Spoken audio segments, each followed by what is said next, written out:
जय हिंद दोस्तों, मैं अजय गौतम आप सभी का स्वागत करता हूं आपके अपने YouTube चैनल मैथ सीखो सब पर। उम्मीद करता हूं आप सब बहुत अच्छे होंगे और एक बेहतरीन लाइफ आप सभी जी रहे होंगे। दोस्त, मैं ये भी आशा करता हूं कि आप सभी एक सच्चाई के साथ, एक अपनी ईमानदारी के साथ आप सभी अपनी पढ़ाई कर रहे होंगे। तो जैसा कि मैंने आपको बताया है कि हम डेली के 10 क्वेश्चन लेकर के चल रहे हैं, तो मैंने इसमें 5 क्वेश्चन उतार लिए हैं, ठीक है। और अभी इनके बाद में 5 क्वेश्चन मैं और लिख दूंगा इसी पर। तो आज के 10 क्वेश्चन हो जाएंगे। और जो भी दोस्त मेरी पहली बार वीडियो को आप देख रहे हो तो ज़्यादा से ज़्यादा आप इसको शेयर कर दो और चैनल को भाई सब्सक्राइब भी कर लो, है ना। शेयर कर दो और चैनल को सब्सक्राइब कर लो। बेल आइकन को आप ज़रूर दबाना, क्योंकि जब भी मैं वीडियो डालूंगा तो आपके पास नोटिफिकेशन आएगी, तो आप सबसे पहले वो वीडियो देख पाओगे, ठीक है ना। तो ज़्यादा बात ना करते हुए दोस्त, मैं शुरुआत करता हूँ पहले नंबर क्वेश्चन से। देखो, ये अगर अंडर रूट के ऊपर यहाँ पावर जो भी होती है, ये सबसे मेन, देखो यहाँ पे 3 पावर है, तो इसका मतलब क्या है कि ये इस संख्या का घनमूल निकलवाना चाह रहा है, ठीक है ना। अगर ये सिर्फ इतना होता ऐसे, तो इसका मतलब होता है कि कोई भी संख्या इसके अंदर होती तो उसका मतलब होता है कि वो उसका वर्गमूल निकलवाना चाह रहा है, ठीक है ना। तो यहाँ क्या बात कर रहा है वो घनमूल की। तो दोस्त, सबसे पहले देखो, मैंने ये सही बटे की भिन्न बनी हुई है और मैंने आपको बेसिक क्लास में सब कुछ बता रखा है। जैसे कि अगर इस तरीके से कोई भिन्न है तो इसका मतलब क्या होता है, पहले यहाँ से यहाँ पे गुणा करते हैं, मतलब 2 एकम 2 और इसमें इस वाले को जोड़ देते हैं, 2 एकम 2 और 1 3, तो इसका मतलब आ गया 3/2। ये सारी चीज़ें मैंने सिखा रखी हैं आपको बेसिक क्लास में। तो वैसे ही जब हम इसको करेंगे तो 125 100 का कितने होते हैं भाई, 500 होते हैं। 100 चौक का 400 और 25 100 का 100, मतलब 125 100 का 500 और 500 कितने हो गए ऊपर, तो आप कहोगे जी ऊपर हो गए 512 और नीचे कितना रहेगा, नीचे 125 का 125 ही रहेगा। तो अब ये वाली संख्या बन गई और यहाँ कितना घात है, यहाँ 3। तो अब ये कह रहा है कि इसका घनमूल निकालिए। तो दोस्त, आपको पता होगा कि 512 का घनमूल कितना होता है ना। जैसे कि अब मैं बात करूँ कि 8 का घन कितना होता है, भाई यही तो होता है 8 गुणा 8 गुणा 8, और 8 का घन कितना होता है 512। 8 अट्ठे 64 अट्ठे 512। तो घनमूल में क्या करते हैं कि 3 पेयर, मतलब 3 अंकों का एक पेयर बनाते हैं, तो उसमें से एक निकाल लेते हैं। तो जब 3 अंकों का एक पेयर बनेगा तो यहाँ कितना जाएगा 8, तो इसका जो घनमूल आएगा 512 कितना आएगा 8। वैसे 125 का घनमूल कितना आएगा भाई, 5 का घन कितना होता है 125, तो 125 का घनमूल कितना आएगा, तो आप कहोगे जी 5। तो ये आपका आ गया फाइनल आंसर। या अगर आप इसी को, अगर ये ऑप्शन में ये ना होकर के, तो आप कैसे इसको सही बट्टे में कैसे तोड़ोगे भाई, 5 का पहाड़ा ऐसे पढ़ो कि 8 से कम हो, ज़्यादा ना हो। तो 5 एकम 5 बार ही जाएगा, 5 दूनी 10 तो ज़्यादा हो जाएगा, है ना। तो 5 एकम 5 हमने यहाँ लिखा, देखो नीचे का 5 तो ऐसे ही रहेगा, ऐसे ये वाला। तो 5 एकम 5, अब इसमें कितना जोड़ें कि जो 8 हो जाए। तो अब आप कहोगे जी इसमें 3 जोड़ दो तो 8 हो जाएगा, तो इसको सही बटे में हम ऐसे लिख देंगे, यानी कि 1 सही 3/5। तो मतलब आपका आंसर ये भी हो गया, या तो ऑप्शन में ये रहेगा या फिर ऑप्शन में आपका ये रहेगा, या फिर दशमलव में भी हो सकता है, लेकिन भिन्न की बात है तो इस तरीके से रहेगा। तो उम्मीद कर सकता हूं दोस्त आपकी समझ में आ गया होगा, इसका घनमूल कितना आ गया 8/5, ठीक है। पहला क्वेश्चन आपकी समझ में आ गया होगा। दोस्त, अगर आप चैनल पर नए हैं, पहली बार वीडियो को देख रहे हैं, तो चैनल को सब्सक्राइब कर लेना, बेल। तो ठीक है दोस्त, चलते हैं दूसरे नंबर सवाल की तरफ। देखो, ये कह रहा है 6.5 इंटू 6.5, मतलब 6.5 गुणा 6.5 माइनस 45.5 प्लस 3.5 इंटू 3.5। देखो, अगर मैं इसको a मान लेता हूँ ऐसे करके, a गुणा a, तो आप कहोगे जी a गुणा a का मतलब क्या होता है, a स्क्वायर होता है, ठीक। ऐसे ही अगर मैं इसको b मान लेता हूँ यहाँ पे, b गुणा b, तो आप कहोगे जी इसका मतलब होता है क्या, b स्क्वायर। तो देखो, एक कंडीशन बन के आ गई। अगर ये 45.5, अगर आपका देखो इस तरीके से लिखा होता, 2 गुणा कितना 6.5 इंटू 3.5, इस तरीके से लिखा होता, तो आप तुरंत क्या बोल देते कि सर ये तो क्या, मतलब कौन सा सूत्र बन गया, ये बन गया a का स्क्वायर प्लस b का स्क्वायर माइनस 2ab, यानी कि a माइनस बी का होल स्क्वायर वाला सूत्र, ये वाला बन गया। आप यही तो कहते। तो अब देखो, उसने इतने को ना लिख करके उसने कितना लिख दिया 45.5। आप जब इनका आपस में मल्टीपल करोगे ना, तो वो कितना निकल के आएगा 45.5, यानी कि 45.5। अब देखो, इसमें a और b, मैंने किस किस को a b माना है, मैंने माना है 6.5 को और माइनस 3.5 को, मतलब इसका देखो 3.5 को। इसका कहने का मतलब ये है कि भैया 6.5 में थे 6.5 में से 3.5 मतलब 6.5 में से 3.5 जाएगा तो कितना बचेगा? तो आप कह दोगे जी बिल्कुल 3 बचेगा। 3 ही बचेगा या कुछ और बचेगा? घटा के देख लो भाई, 6.5 में से 3.5, 5 में से 5 गया तो कितना 0, और 6 में से 3 गया तो 3, तो कितना बचा? 3 ही तो बचा। तो अंदर बचा 3, और इसके ऊपर स्क्वायर लग रहा है, तो 3 का स्क्वायर मतलब क्या होता है दोस्त? 3 गुणा 3 यानी कि 3 तिया 9। 3 का वर्ग क्या होता है? 9। तो उम्मीद कर सकता हूँ कि दूसरे नंबर का भी क्वेश्चन आपकी समझ में आ गया होगा। ठीक है दोस्त, चलो आगे बढ़ते हैं, तीसरे नंबर का सवाल देखते हैं। तीसरे नंबर का सवाल क्या कह रहा है? भाई शेयर वेयर कर देना, थोड़ा चैनल को सब्सक्राइब कर लेना, है ना, और बेल आइकन को बिल्कुल दबाना बिल्कुल मत भूलना। चलो अगला क्वेश्चन क्या कह रहा है? यदि b माइनस ए का 30% बराबर b प्लस ए का 18% है, तो a अनुपात b का मान वो निकलवा रहा है। मतलब a अनुपात b का मतलब क्या होता है? मैंने कल ही आपको बताया था, पिछली क्लास में बताया था कि जब अनुपात की बात आ जाए या बटे की बात आ जाए, तो देखो जैसे कि ये a बटे b है, तो इसको हम क्या कह सकते हैं दोस्त? इसको कह सकते हैं a अनुपात b। मतलब अगर ऐसी कंडीशन है तो उसको ऐसे लिख सकते हैं, और ऐसी कंडीशन है तो उसको ऐसे लिख सकते हैं। इसका एक ही मान होता है। जैसे कि 1/2, तो मैं इसको क्या लिख सकता हूँ? मैं इसको ये लिख सकता हूँ 1:2। आप समझ गए होगे इस चीज़ को? तो ठीक है, चलो क्वेश्चन क्या कह रहा है वो देख लेते हैं। क्वेश्चन कह रहा है कि यदि b माइनस ए, है ना, b माइनस ए का लगा हुआ है ना दोस्त, तो देखो का की जगह मैं क्या लगा दूंगा? गुणा 30%। तो 30% का मतलब क्या होता है? आपको तुरंत दिमाग में आना चाहिए भाई कि देखो जब 30 लिखा हुआ है ना, परसेंटेज को जब हटाएंगे, जब परसेंटेज यहाँ से हटेगा तो नीचे 100 आ जाएगा, और जब 100 आएगा तो 1 0 से 1 0 कटा तो 3/10 आएगा। मतलब अब 3 से तो 10 तो कटेगा नहीं, तो 30% का मतलब कितना आएगा दोस्त? 3/10 यही आएगा। ठीक है, बराबर है b प्लस ए का कितना? तो का की जगह गुणा कितना परसेंट है? 18%। तो आप वही वाली बात, जब मैं 18% को सॉल्व करूंगा, मतलब देखो ये 18% है, परसेंटेज को हटाया तो बटे में कितना आएगा? 100। अब एक ऐसी संख्या जो दोनों काटें, तो देखो 2 से कट जाएगा, ये बिल्कुल कट जाएगा। 2 नेम 18, यहाँ कितना 50, ठीक है ना। तो ये कितना आया? 9/50, और ये कितना आया? 3/10। भाई देखो अब ये कटेगा, 3 से कट जाएगा 9, लेकिन 50 नहीं कटेगा, या 2 से 50 कट जाएगा तो 9 नहीं कटेगा। मतलब एक ही संख्या से दोनों कटने चाहिए। तो देखो 2 ने 18 और 50 बार, तो ये कितना आ गया? यहाँ आ गया 18% का मतलब कितना आ गया? 9/50। 9/50। अब आप एक बात बताओ, मैंने कल मतलब पिछली वीडियो में बता रखा था कि जब भी ऐसी कंडीशन आ जाए, कैसी कि जो चीज़ इधर गुणा कर रही है तो वो इधर आके क्या करेगी? बटे में आएगी। मतलब b माइनस ए को तो मैं इधर ही रहने देता हूँ, तो b प्लस ए इधर बटे में आ जाएगा। ठीक है, आप कहोगे जी बिल्कुल आ जाएगा, b प्लस ए इधर किस में आ गया? बटे में, बराबर। अब इसको मैं उधर ले जाऊंगा, तो देखो 9/50 उधर पहले से था ही यहाँ पे, ये जब मैं इसको ले जाऊंगा उधर तो ये पलट जाएगा ना भाई। जो चीज़ यहाँ भाग कर रही है तो उधर जा क्या करेगी? उधर जाके वो मतलब गुणा करेगी, ऊपर जाएगी, और जो चीज़ इधर ऊपर है वो नीचे आएगी। बस इतना ध्यान रखना जब भी बराबर से हम इधर उधर लेकर आते हैं। तो अब आप बताओ, देखो 10 एकम 10, 10 पंजे 50, ये तो 10 ने 5 बार काटा, 3 एकम 3, 3 तिया 9। तो देखो ऊपर कितना आ गया? तो ऊपर क्या हो गया? जब 3 आ गया, और नीचे कितना आ गया? नीचे आ गया 5। लेकिन अभी ये a अनुपात b का मान निकल कर नहीं आया। आप कहोगे अभी निकल कर आ गया, अभी तो ये b माइनस ए बटे b प्लस ए बराबर आया है। तो देखो अब यहाँ से मैं यहाँ बता देता हूँ आपको। अब देखो जब इस 5 का, आपको यहाँ तक तो समझ में आ गया ना, b माइनस ए बटे b प्लस ए बराबर कितना गया? 3/5। देखो अब इस 5 का इधर मल्टीप्लाई होगा जब बराबर में। देखो यहाँ बता देता हूँ, b प्लस ए बटे में b, ऊपर माइनस है ना, तो आप कहोगे b माइनस ए बटे में b प्लस ए बराबर कितना आ गया था हमारा? 3/5। यही तो आया निकल के यहाँ पे। तो अब इसको कैसे कर सकते हैं? देखो 5 का इधर जब मल्टीपल होगा तो 5b माइनस 5a, मतलब ये इधर गुणा करेगा पूरे में, ठीक है दोस्त, बराबर 3 का इधर मल्टीपल होगा तो 3b प्लस 3a। अब आप मुझे बताओ कि b को एक तरफ कर लो, a को एक तरफ कर लो। तो जैसे ही मैं इस b को इधर लेकर आता हूँ तो देखो 5b इधर, ये तो यहीं रहेगा, ठीक है। इधर ये 5 कितना? 3b किसका है? प्लस का है ना, तो इधर आके किसका हो जाएगा?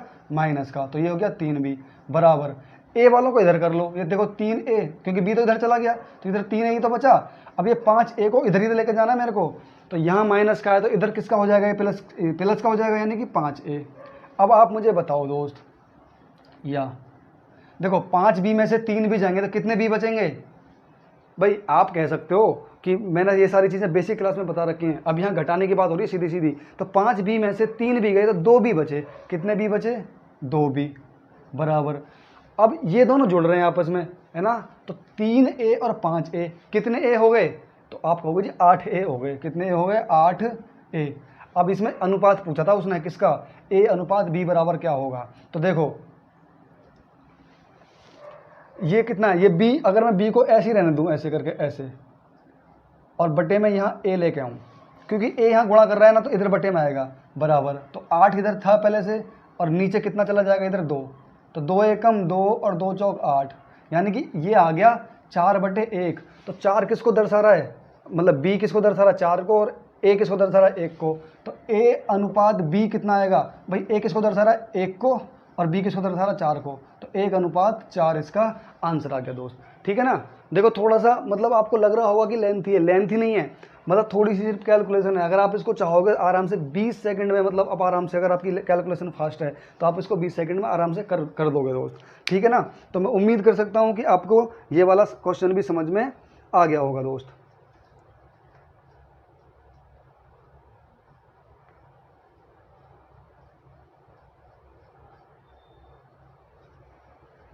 चलो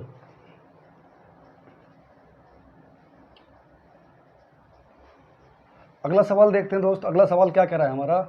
2 संख्याएं हैं और उनका अनुपात है 3:5 के अनुपात में है वो, यदि उनका एलसीएम।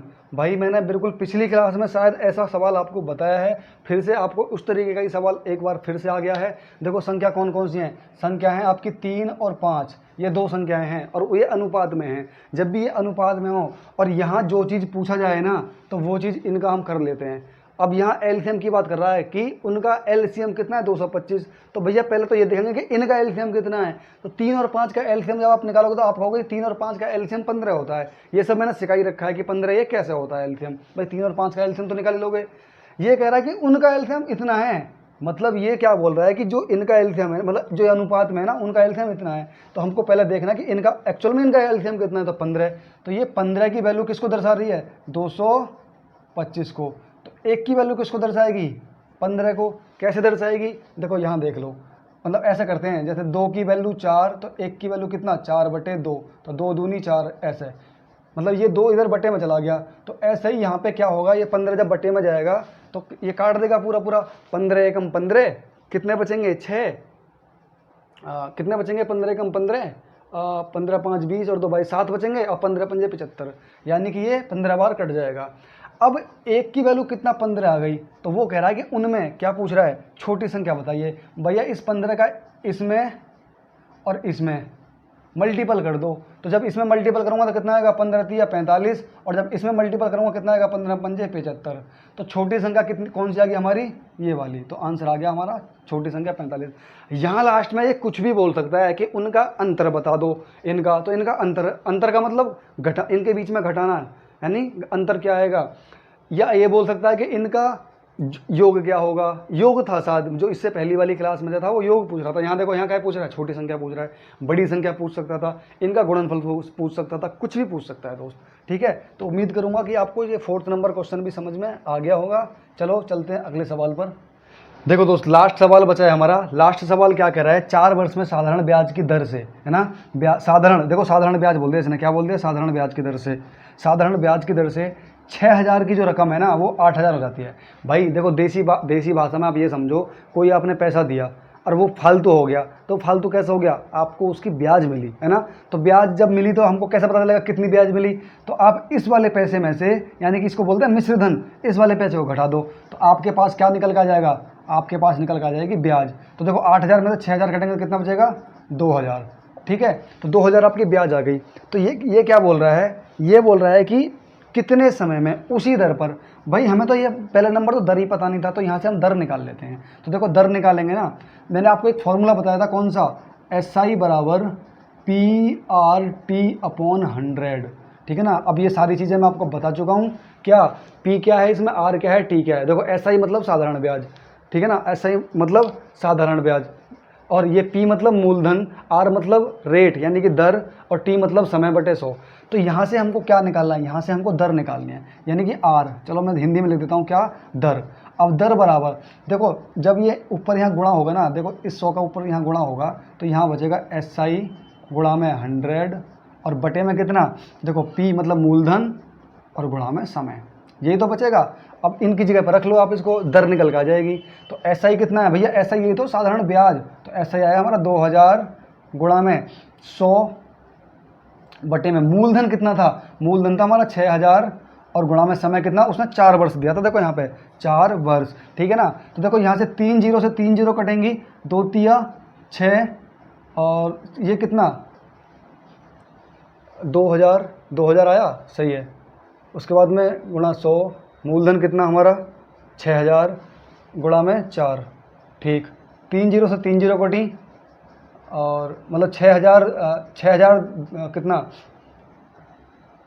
ठीक है, 3 जीरो से 3 जीरो कटी, हमारा 2 एकम 2, 2 तिया 6, ठीक है, 2 तिया 6 मतलब सीधे सीधे 2000 से 6000 कितना 3 बार कटा। अब देखो 2 4 तिया 12, तो ऊपर कितना बचा 100, या आप ऐसा कर सकते हो, देखो अभी 25 से कट जाएगा ना ये 4, मतलब 4 से 25 100 कट जाएगा ना, कितने बार 25 100 का 100, तो आप कह दोगे जी 25 बटे कितना आ गया, 25 बटे 3 आ गया, 25 बटे 3, ये क्या आया हमारी, ये हमारी दर आई निकल के, क्या निकल के आई हमारी दर आई निकल के। तो यहाँ से हमको दर, अभी कह रहा है इसी दर पर, मतलब इस वाली दर पर जो 525 की रकम है ना, ये 700 हो जाएगी, कितने समय में, है ना, ये कह रहा कितने समय में, तो ये समय पूछ रहा है। अब देखो समय बराबर, अभी मैंने दर बताया था ना कि दर ऐसे निकालते हैं, अब इसी से देखो आप समय निकाल लोगे, तो समय बराबर क्या होता है, तो भैया समय बराबर होता है, देखो ये तो हमेशा ऊपर रहेंगे क्या, 100 इंटू SI, मतलब 100 इंटू SI बटे में। अब हमें तो समय निकालना था ना, तो ऊपर नीचे क्या क्या बचेगा, मतलब मूलधन यानी कि P और T, नहीं सॉरी, समय तो निकालना ही है, मूलधन और रेट यानी कि मूलधन और गुणा में रेट यानी कि दर, ये दोनों चीज़ बची।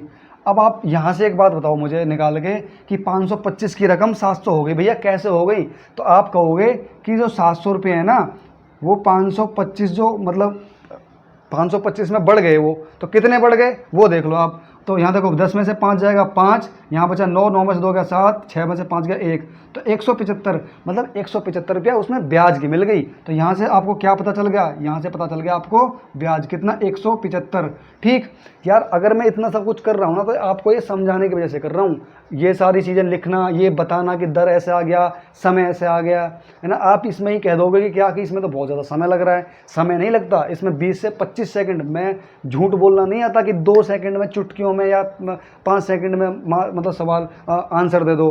तो ऐसे सवालों को देखो हमको बेसिक पता होना चाहिए। मैं इनका आपको शॉर्ट भी बताऊंगा, ऐसी बात नहीं कि शॉर्ट नहीं बताऊंगा, पर हमको बेसिक ढांचा एक बार अगर पता चल गया ना, वो कभी दिमाग से निकलता नहीं है दोस्त। ठीक है, तो ये 175 ये क्या मिली हमको ब्याज मिली।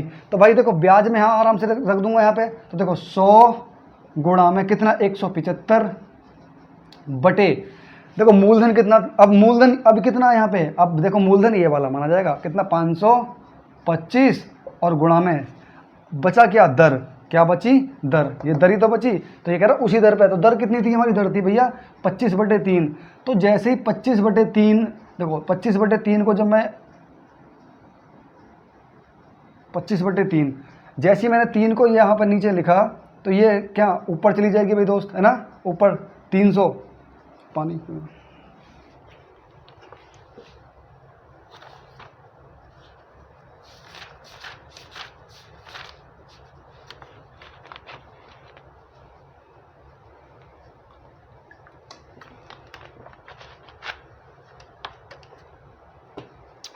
देखो जैसे, क्योंकि ये वाली चीज़ मैंने आपको बता रखी है ना कि A/B, दूसरा मार्क, देखो ये वाली चीज़ मैंने आपको बता रखी है, A/B/C ऐसा हो, तो हम क्या करते हैं, A ये C तुरंत ऊपर पहुंच जाता है, AC/B।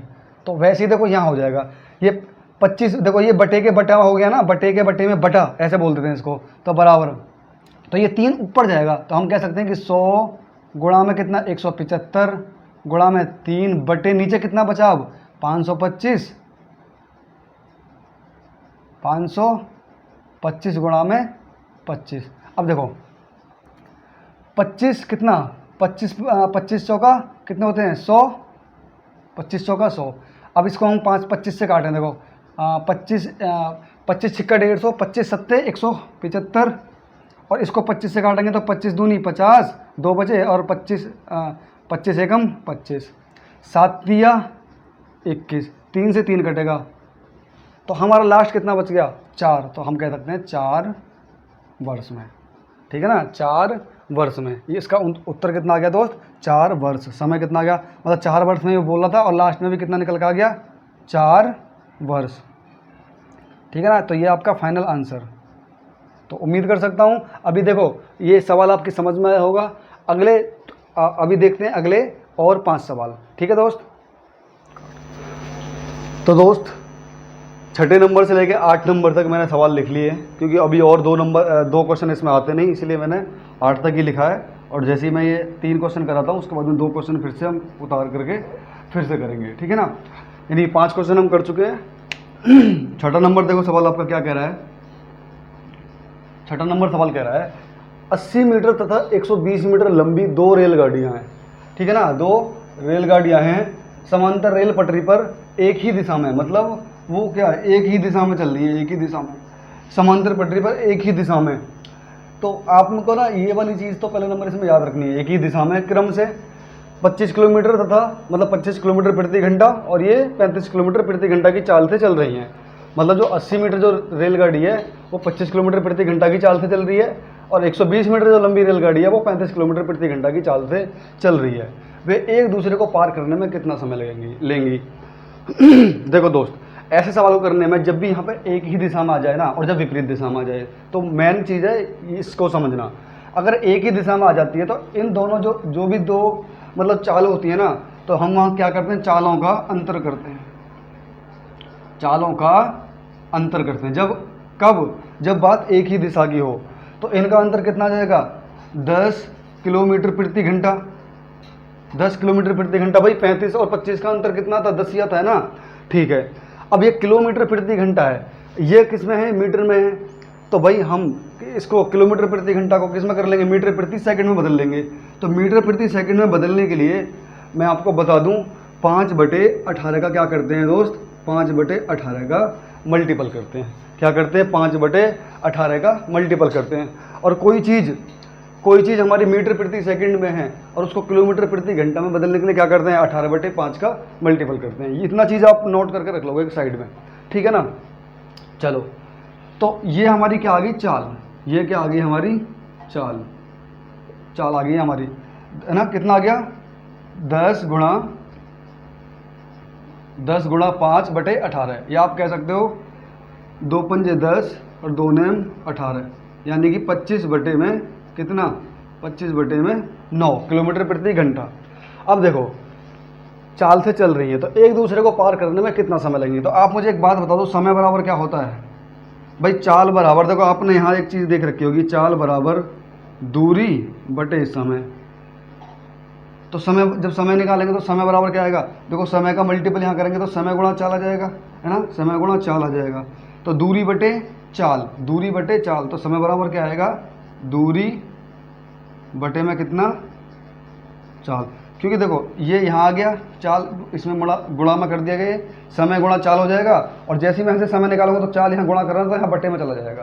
तो समय बराबर दूरी बटे चाल, यानी दूरी, अब दूरी कितनी है, देखो 100, इन दोनों को हम क्या कर लेंगे, ऐड कर लेंगे, क्योंकि दोनों 80 मीटर और 120 मीटर लंबी 2 रेलगाड़ियाँ समांतर रेल पटरी पर चल रही हैं। तो हम इनको मतलब कुल दूरी कितनी हो जाएगी हमारी, टोटल दूरी, तो 80 मीटर और 120 मीटर कितना हो गया, 200 मीटर। कितना हो गया दोस्त, 200 मीटर, 200 मीटर। अभी देखो ये चालों का अंतर, हमने अंतर तो निकाल लिया ना, अंतर कितना निकल के आया था, 10 निकल के आया था, और 10 किलोमीटर प्रति घंटा में था। हमने इसको किस में बदल लिया, मीटर प्रति सेकंड में बदल लिया, और मीटर प्रति सेकंड में बदलने के लिए क्या करा, 5/18 का हमने मल्टीपल किया, तो ये हमारा 25 मीटर प्रति सेकंड आ गया। यानी ये क्या आ गया, ये क्या आ गई हमारी चाल आ गई, है ना, 25/9 मीटर प्रति सेकंड। अब देखो जैसे ही 9 यहाँ बटे में आएगा तो ऊपर गुणा में चला जाएगा। ये मैं इस चीज़ को कई बार बता चुका हूँ कि A/B और उसके बटे में जब C होता है तो क्या करते हैं, AC गुणा में B, यही करते हैं ना, ये कई बार मैं आपको बता चुका हूँ। तो वैसे ही सेम यहाँ हो जाएगा, क्या हो जाएगा, 200 गुणा में 9 बटे में कितना, 25। अब देखो 25 से कितने बार कटेगा ये, 25 से ये कटेगा 4 बार, सॉरी 8 बार, 25 अट्ठे 200, तो 8 नेम 72। तो आपका कितना आ गया, 72 सेकंड। 72 सेकंड दोस्त आपका आंसर आ गया, 72 सेकंड। या आप कह सकते हो अगर मिनट में दे रखा है तो 1 मिनट 12 सेकंड, ठीक है ना। तो उम्मीद कर सकता हूँ कि पहला क्वेश्चन आपके समझ में आ गया होगा। ज़्यादा बड़ा सवाल नहीं है। देखो क्या करना होता है ऐसे सवाल में, जब एक ही दिशा में चाल दे, मतलब एक ही दिशा में चल रही है ना रेलगाड़ी, तो हम क्या करते हैं, जो चाल होती है ना उनका अंतर निकालते हैं। यदि विपरीत दिशा में एक दूसरे के विपरीत चल रही होती हैं तो हम चालों का योग करते हैं, इतना मतलब चालों को जोड़ते हैं। लेकिन ये तो एक ही दिशा में है, तो जब एक ही दिशा में तो इनका अंतर निकालेंगे। अंतर कितना आया, 10 आया। देखो 25 किलोमीटर प्रति घंटा और 35 किलोमीटर प्रति घंटा, तो इन दोनों का अंतर कितना आया, 10 आया। अब इस चाल को, चाल किस में है, ये किलोमीटर प्रति घंटा में है, तो हमें किस में बदलनी है, हमें बदलनी है मीटर प्रति सेकंड में, क्योंकि आंसर तो हमारा सेकंड माना है ना, समय जो है, क्योंकि ये हमारा मीटर है। अब देखो मीटर बटे मीटर प्रति सेकंड, तो मीटर से मीटर कट जाएगा तो सेकंड ही तो बचेगा, तो कितना बचा, 72 सेकंड, ठीक है ना। ये समझ में आ ही गया होगा 200 क्यों किया, दोनों को आपस में जोड़ देंगे इनको, और बटे में भाई दूरी, समय बराबर होता है दूरी बटे चाल, समय बराबर क्या होता है, दूरी बटे चाल। तो दूरी हमारी कुल दूरी कितनी है 200, और चाल कितनी आ गई, तो चाल हमारी हम कहेंगे 25/9 मीटर प्रति सेकंड। और जैसे ये 9 नीचे आया, मतलब बटे के बटे में जब बटा होता है तो ये नीचे वाली संख्या एक ऊपर चली जाती है। अब इन्हें काट लो पीट लो, 72 सेकंड आ गया। उम्मीद कर सकता हूँ पहला क्वेश्चन आपके समझ में आ गया होगा दोस्त। चलो मैं ये मिटा देता हूँ। अगला सवाल क्या बोल रहा है, अगला सवाल बोल रहा है हमारा भाई, ए अकेला किसी कार्य को 18 दिन में करता है। भाई ए अकेला किसी कार्य को 18 दिन में करता है, तथा बी अकेला उसे 15 दिन में करता है। बी उसे 15 दिन में करता है। यदि बी ने अकेले इस कार्य पर 10 दिन काम किया, मतलब बी अकेला काम कर रहा है। पहले तो देखो दोनों की क्षमता देख लेंगे एक एक दिन की, तो इनका जब एलसीएम लेंगे तो 90 आ जाएगा। 18 पंजे 90, 15 छिक्का 90, तो एक एक दिन की इनकी क्षमता आ गई है। लेकिन वो कह रहा है कि बी अकेले बी ने 10 दिन तक काम करा, मतलब ए ने नहीं करा, ए अपना रेस्ट कर रहा है, अकेले ने बी ने 10 दिन तक काम किया, उसके बाद काम छोड़कर चला गया। तो 10 दिन तक मतलब कितना यूनिट काम किया इसने, 60 यूनिट काम किया, तो हम इसमें से इसको घटा देंगे 60 को, तो कितना बचा टोटल, ये क्षमता कितनी बची, ये बची भैया हमारी 30। अब ये बोल रहा है कि बाकी जो बचा हुआ काम है उसको जो ए करेगा तो कितने दिन में कर देगा, तो यही तो बोल रहा है, छोड़कर चला गया, तो शेष कार्य को यानी बाकी बचे हुए काम को ए अकेला कितने दिन में पूरा करेगा। तो भैया ए अकेला इसके बटे में क्या कर देंगे, है ना, यहाँ कितना बचा 30, तो देखो क्या कर देंगे, 30 ए का निकाल लेंगे, 5 कितना आ गया, 6 पंजे 30, तो बराबर 6 दिन में, मतलब ए अकेला कितने दिन में करेगा, 6 दिन में। तो उम्मीद कर सकता हूँ दोस्त ये वाला सवाल भी आपके समझ में आ गया होगा। दिख रहा है यहाँ तक, हाँ भाई दिख रहा है, ठीक है ना। चलो तो दूसरे नंबर मतलब 7वें नंबर का सवाल भी आपके समझ में आ गया होगा। देखो 8वां नंबर देख लेते हैं। 8वां नंबर क्या कहता है, साधारण ब्याज की दर पर ए ने, भैया ए कोई व्यक्ति है, कुछ भी है ना, ए व्यक्ति होगा भाई, व्यक्ति को पैसे दे सकता है। ए ने साधारण ब्याज की दर पर ए ने बी को कितना 6000 रुपये 2 वर्ष के लिए दिए, मतलब उधार दिए, तथा सी को, मतलब ये 2 बंदों को पैसे दे रहा है, और पहले को मतलब किसको, बी को दे रहा है 6000 रुपये। कितने दे रहा है, 6000 रुपये, कितने 2 साल के लिए। लेकिन इसमें कोई उसने रेट नहीं बताया है ना कि किस रेट पर दिए, ठीक है। और किसको, सी को, भाई एक किसी और अलग किसी व्यक्ति को, मतलब किसी और दूसरे व्यक्ति को, तीसरे व्यक्ति को ये क्या 1500 रुपये दे रहा है, और यहाँ कितने, ये 4 साल के लिए दिए इसने इसको, ठीक है ना। यहाँ भी रेट नहीं बताया, लेकिन उसने ये जरूर बताया कि इन दोनों को देने के बाद में उसको जो ब्याज मिला ना वो 900 रुपये मिला। कितना मिला, वो 900 रुपये मिला। अब देखो यहाँ कितना आएगा दोस्त, देखो 2 जीरो से 2 जीरो कटेगा, ऐसे यहाँ पे यहाँ 2 जीरो से 2 जीरो कटेगा, तो देखो 60 दूनी 120, तो यहाँ बचा 120 आर प्लस यहाँ कितना बचेगा, 15 चौका 60 आर बराबर कितना 900। या देखो 120 और 60 कितने हो गए भाई, आप कहोगे 180, 900, तो 180 आर की वैल्यू कितनी आ जाएगी 900। तो आर की वैल्यू कितनी आ जाएगी दोस्त मेरे, आर की वैल्यू देखो 0 से 0 कटेगा, 18 पंजे 90, 18 पंजे 90 होता है, तो रेट कितना आ गया आपका 5%। तो इसने जो पैसे दिए हैं ना दोनों को, वो 5% के रेट पे दिए हैं। अब यहाँ रेट अगर जब 5 रखोगे ना तो कुल मिला के 900 ही आएगा निकल के। तो रेट कितना आ गया हमारा 5, यानी कि दर कितनी आ गई हमारी निकल के 5%। तो उम्मीद कर सकता हूँ आपको ये वाला सवाल भी आ गया होगा। चलो दोस्त, अभी मतलब अगले देखते हैं 2 क्वेश्चन और, मतलब 9वां और 10वां क्वेश्चन देख लेते हैं फटाफट से, ठीक है। चलो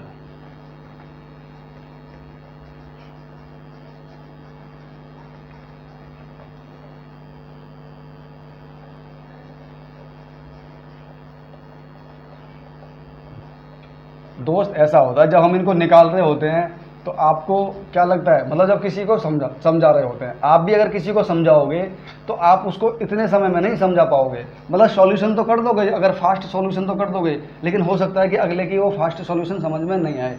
तो इसलिए थोड़ा सा मतलब ऐसा नहीं कि चुटकियों में 2 सेकंड में 3 सेकंड में आंसर कुछ भी नहीं होता, ठीक है ना। कुछ क्वेश्चन ऐसे होते हैं कि हाँ, जिनका वाकई 4 से 5 सेकंड में आंसर हम मतलब जितने वक्त में हम सोच सकते हैं उतने वक्त में हम उसका आंसर दे सकते हैं। लेकिन ऐसा ज़रूरी नहीं कि सभी क्वेश्चनों का आंसर आप उसको 2 सेकंड में या 4 सेकंड में दे सकते हो, ठीक है दोस्त। चलो अगला देखते हैं 9वां और 10वां क्वेश्चन।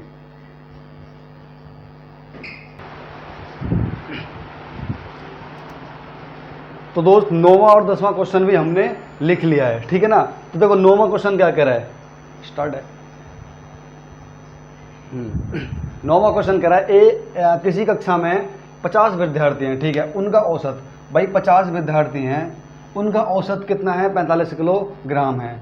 उनका औसत कितना है 45 किलोग्राम है। तो देखो 50 × 45 कितना हो जाएगा भाई, 45 0 0 और 45 पंजे 5 पंजे 25 का 5 हासुल का 2 5 चौक 20 और 2 22 2250, ठीक है।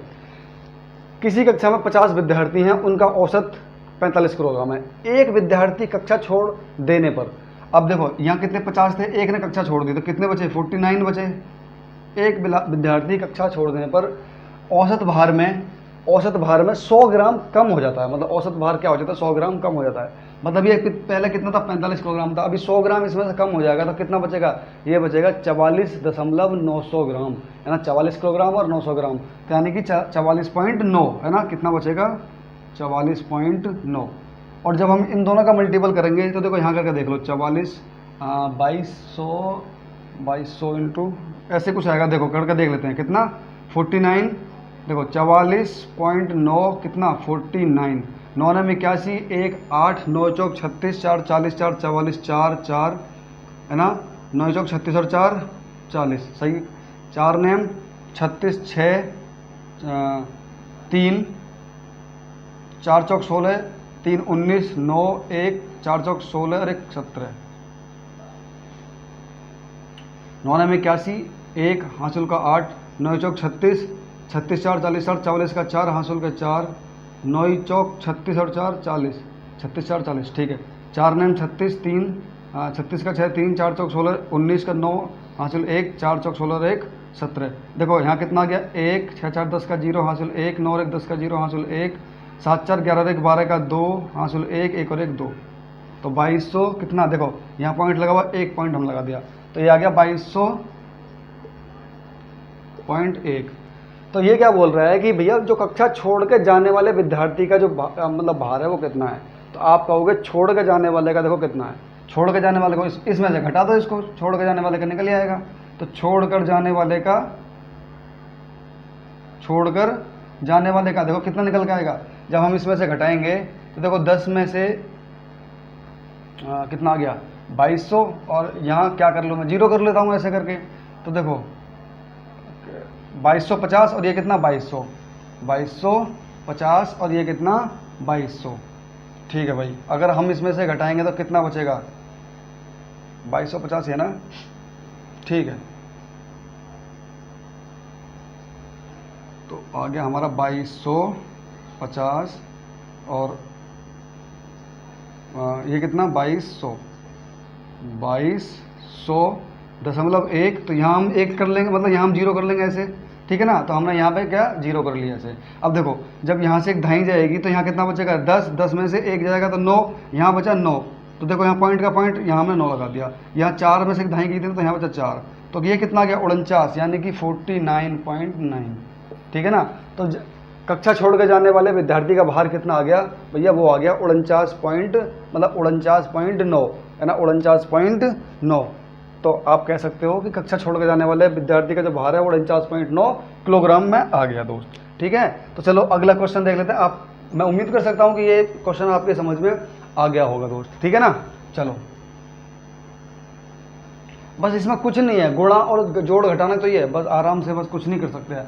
ठीक है, ऐसा सवाल अगर आ जाए तो क्या करना है, बस आपको ये देखो, ए किसी कार्य को m दिन में करता है, ए किसी कार्य को m दिन में करता है। अब इसने देखो समय, वो नहीं, टाइम नहीं दिया कि इतने देर में करता है, उसने सिर्फ m बोला है। और b उसी कार्य को n दिन में करता है।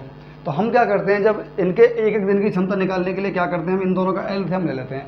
तो जब आप इन दोनों का एलसीएम लेंगे तो वो कितना जाएगा, m इंटू एन, यानी mn आ गया, m गुणा n।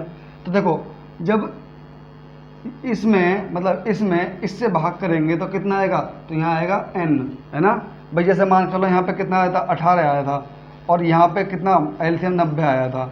तो हम क्या करते थे, 18 में जब 90 का भाग देते थे तो कितना होता था, यहाँ पे 5 आता था। तो वैसे ही जब इसमें m से भाग देंगे तो देखो m से mn में जब m से भाग देंगे तो m से तो m कट जाएगा, तो कितना बचेगा, n ही तो बचेगा। तो यहाँ बचा n। वैसे ही सेम देखो यहाँ पे जब mn में n से भाग देंगे तो कितना बचेगा भाई, n से n कट जाएगा, तो अब बचेगा m। तो इन दो, ये निकल के आ गया एक एक दिन की क्षमता। तो फिर क्या करते हैं, जब दो कार्य को पूरा होने में कितना समय लगे, यानी दोनों मिलकर काम करें, तो दोनों मिलकर काम करने का मतलब है जब ये दोनों मिलकर काम करें तो m प्लस n, तो कार्य को पूरा होने में कितना समय लगेगा। तो हम क्या करते हैं, एलसीएम में दोनों का योग से क्या कर देते हैं, भाग दे देते हैं, तो m प्लस n, तो इतने समय लगेगा भाई उनको, mn बटे m प्लस n। ठीक है, तो आप उम्मीद कर सकता हूँ कि ये वाला क्वेश्चन भी आपके समझ में आ गया होगा दोस्त। तो आज के 10 क्वेश्चन हमने कर लिए हैं, तो आपने अच्छे से करे, आपके समझ में आया होगा। तो मिलेंगे अगली क्लास में। ठीक है, एक शानदार सेशन लेकर के, एक अच्छा सेशन लेकर के, 10 क्वेश्चन, ये बढ़िया, ये मोस्ट इम्पोर्टेंट क्वेश्चन मैं आपके लिए छांट करके रख रहा हूँ, बिल्कुल एकदम क्रीम निकाल करके। आप इन पे अच्छी प्रैक्टिस कर लेना मेरे साथ ही, आप एग्ज़ाम में आपका कॉन्फिडेंस लेवल ऐसे बढ़ जाएगा कि आप बहुत, मतलब जो समय आपने टारगेट बना रखा है ना, आप उस समय के अंदर इन सवालों को कर पाओगे। ठीक है ना, यानी कि अगर किसी एग्ज़ाम में 25 क्वेश्चन आ रहे हैं, अगर किसी एग्ज़ाम में 25 क्वेश्चन आ रहे हैं तो उनके लिए मात्र आप 15 से 20 मिनट उनके लिए आप रख लो बस, है ना, 15 से 20 मिनट।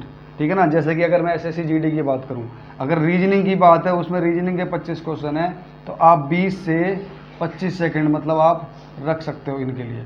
ठीक है ना, क्योंकि रीजनिंग का कोई क्वेश्चन ऐसा होता है 20 से 25 नहीं, इसमें भी 15 से 20 ही मिनट मान लो आप, 15 से 20 ही मिनट, क्योंकि कोई क्वेश्चन रीजनिंग का इसमें कोई नहीं, इसमें 50% मतलब 8 से 10 क्वेश्चन या 10 से 12 क्वेश्चन आपके ऐसे आएंगे, 12 क्वेश्चन ऐसे आएंगे जो मात्र 3 या 4 या 5 सेकंड के मतलब क्वेश्चन रहेंगे। वो सिर्फ देखना है और समझना है और टिक लगाना है। ठीक है ना, तो वही चीज़ यहाँ पे। अब 15 से 20 का मतलब क्या होता है कि इसके बीच का लगा लो भाई, है ना, 17-18 सेकंड मतलब मिनट कर लो। तो कहने का मतलब ये कि आप इन दोनों को मिला करके आराम से आधे घंटे में आप इन दोनों को कर लोगे। और इसमें यही टाइम जो आपका काटेगा, है ना, मैथ और रीजनिंग ही काटता है, हिंदी में कोई टाइम लगता नहीं, पढ़ना है, पढ़ के तुरंत टिक लगा देना है। जीएस में कोई टाइम लगता नहीं, सिर्फ पढ़ना है और पढ़ के तुरंत टिक लगा देना है। ठीक है दोस्त, तो मिलता हूँ, विदा देता हूँ अगली क्लास में। जय हिंद, वंदे मातरम।